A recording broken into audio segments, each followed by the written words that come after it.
Hello, this is a video guide explanation to your final assignment in 258, and it is called Children's Literature, Illustration, and AI.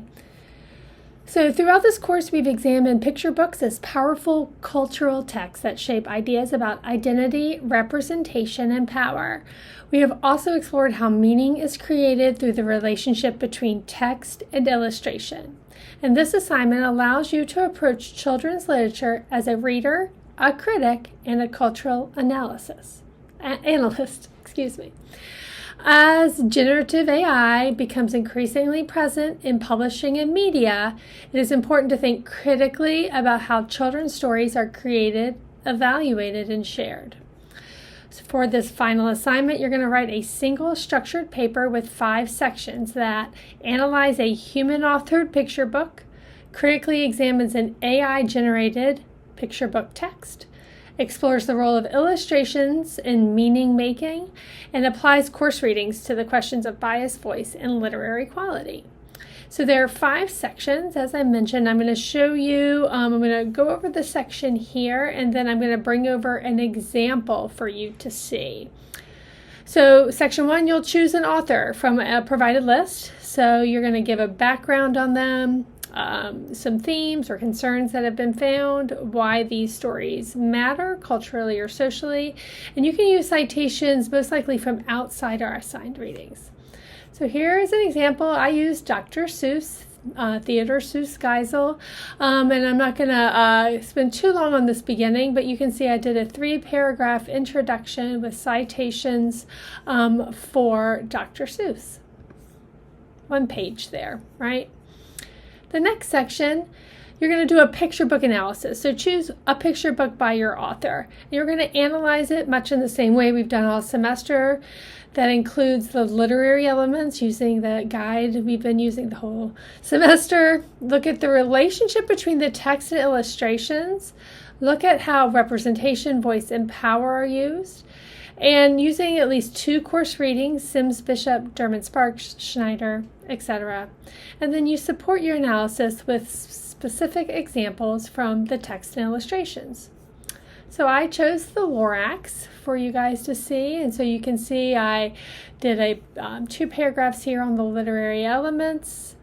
I did a couple of paragraphs on the relationship between the text and the illustrations, and then Sims Bishop is a great one to use for how it, voice and power, anti-bias, different lenses there.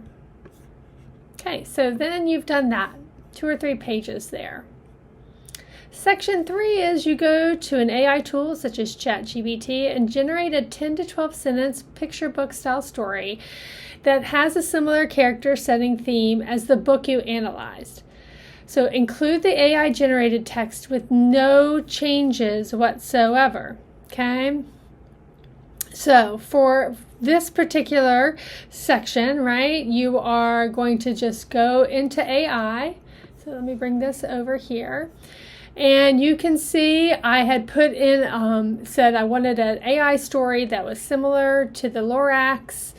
And it's got these specific kind of things that happened. And this is what it came up with, a story called The Glimmer Grove Promise. Okay? And I'm not going to spend too much time there, but all you do is copy and paste that, exactly what it did. Then, in section 4, you can choose one of 2 things, or right here.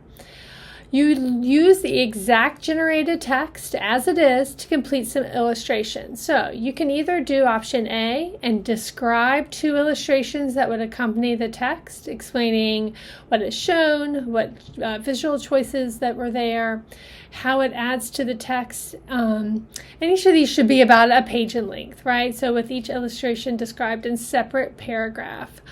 So there should be about 2 pages total, okay? So 2 illustrations. And that is indeed, I did option A. So I'm going to go ahead and show you that. Okay, you can see, by the way, you see how clearly everything is laid out as far as the paper is concerned, right? I've got my subheadings here, headings here. I talk about maybe the opening book. I thought it was kind of had a lot of abundance and joy. And then I said the turning point in the book is the other one I did, and it got a little heavy. So you can kind of see that part. And that was about 1.5 pages for me. So just, that's approximate. Or you could do option B, and you can sketch. It can be hand-drawn or digital, and I will not be grading on artistic skill. So you will include an explanation of why you made these visual choices and what the image communicates that the text alone does not, right? So as we know, the illustrations can be have a lot of content in them as well. So that's what I want you to focus on. Then your final section is a critical comparison and reflection, where you respond thoughtfully to these 4 questions, okay? What does the human-authored picture book accomplish that the AI-generated text does not? What limitations, risks, or biases appear in AI-generated story? How do illustrations reveal strengths or weaknesses in the AI storytelling? And what responsibilities do adults, publishers, and society have when evaluating children's texts created by AI? And here's my last section, right?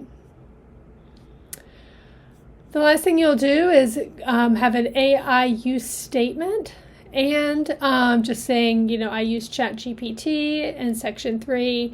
But all other sections were written by me. And of course, start a new page with your references, okay? All right. So you will submit 1 written paper, double spaced. It's usually about 8 to 10 pages, including illustrations. And I will not read a single spaced paper due to difficulty in grading and giving feedback. Really, please make it double spaced. Use 1-inch margins, by the way, as well. These are all very kind of clear things. Clear section headings, academic writing, spelling, citations. Cite all your sources, and then, of course, the brief AI statement. You can see here, you can preview this rubric here, where the snapshot 2 points. This is I believe it's a total of 18 points. I believe the human picture book analysis, your AI generated text, the illustration, the critical comparison, and writing in format. Okay, so all right. So best wishes. Reach out if you have any questions. I am more than happy to talk about it. Have a great day.